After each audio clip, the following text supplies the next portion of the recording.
Welcome to Noel Anderson's 15 Minutes of Fame. In this episode, we will be reviewing Melbourne Theatre Company's production of Westgate. Watching the play Westgate at the Sumner Theatre, you instantly dropped into the 1970s. Not the glossy version, either, but a grounded, familiar Australia where worksites were ruled by blokey confidence, where women were largely expected to keep the home running, and where Italian migrants were steadily changing the feel and flavour of Melbourne. Above it all sits the Westgate Bridge, still unfinished in spirit and in steel, an ambitious structure hanging over Melbourne City like a promise. The play comes from writer Dennis McIntosh, and you can feel how long he's carried this story. He's been drawn to the Westgate Bridge collapse since he was young, and that lifelong pull gives the script a sense of purpose. What's interesting is that the production leans into the period details and the nostalgia, but it doesn't turn the construction site into some heroic myth. The warmth is there, the humour is there, but so is the constant awareness that this job was dangerous, and that the dream was always precarious. One of the great strengths early on in the play is the language. The first act especially has a distinctly Australian rhythm to it, musical in that familiar way. It's full of banter that feels overheard rather than manufactured, the kind of rough-edged joking that can read as affection if you know the culture. And because the dialogue is so confident in that space, the men feel like real workers, not symbols. That sense of reality is backed up by Christina Smith's set, which looms over the stage. It's industrial and heavy, built to feel solid, but also slightly ominous. Even when the characters are joking around, the environment keeps reminding you what this story is circling, a structure that will eventually take 35 people to their deaths in Australia's worst industrial disaster, and one of the largest cantilever bridge failures the world has seen.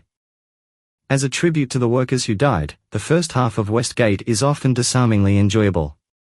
That might sound strange to say, given where we know it's headed, but that's the point. We are shown the camaraderie first, men building, sweating, teasing each other, imagining the future. The masculinity at the center of it feels historically honest, and for many Australian audience members, it will feel recognizable too. It's not polished, it's not always pleasant, but it's lived in, and that authenticity gives the story its power.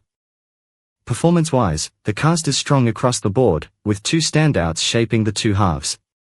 Steve Bastoni leads the first act as Victor, an Italian migrant who carries experience and authority without ever feeling like a cliché. He works as a mentor figure, someone you can imagine being relied on in a high-risk environment. Then later, Darcy Kent as Scrapper takes on the emotional carrying in the second act, and he does it with an easy likability that keeps you invested even when the story shifts gears. When the bridge collapses, the production makes a smart choice. It doesn't try to overwhelm you with visuals or spectacle. Instead, it trusts sound and the set itself to do the work. The effect is restrained, and because of that restraint, it lands. You're not distracted by theatrical fireworks, you're left with the shock, and then the hollow aftermath. After that moment, the play turns toward grief, and the tone change feels genuine. But the second act doesn't move with the same momentum as the first. Part of that is where the focus goes. We spend significant time with Victor's widow, played with real skill by Daniela Farinacci. Her presence matters, and her pain is not an afterthought. The problem is structural rather than emotional. The audience is asked to connect deeply with her very quickly, even though we never meet her in the first act. So the emotional truth is there, but the payoff is slightly muted because the foundation for her story has only been lightly placed early on. Meanwhile, the men in the first act are drawn so vividly that stepping away from them can feel like leaving a stronger engine behind. You can't help wondering what it might have been like to stay with the survivors on the site, their guilt, their anger, the way friendships fracture when everyone is trying to make sense of something that shouldn't have happened. In that way, Act 1 opens up a whole network of relationships and possibilities, and Act 2 follows only some of the paths it creates. Still, there's a lot to admire here. The direction is assured, the ensemble work is solid, and the overall intent is clear and honorable. Westgate is compelling because it tries to hold two truths at once, the pride and humor of working life, and the terrible cost that can sit underneath big civic ambition. By the end, what lingers is not just the story of the bridge, but the reminder of what cities are made of. We love skylines and landmarks. We celebrate engineering.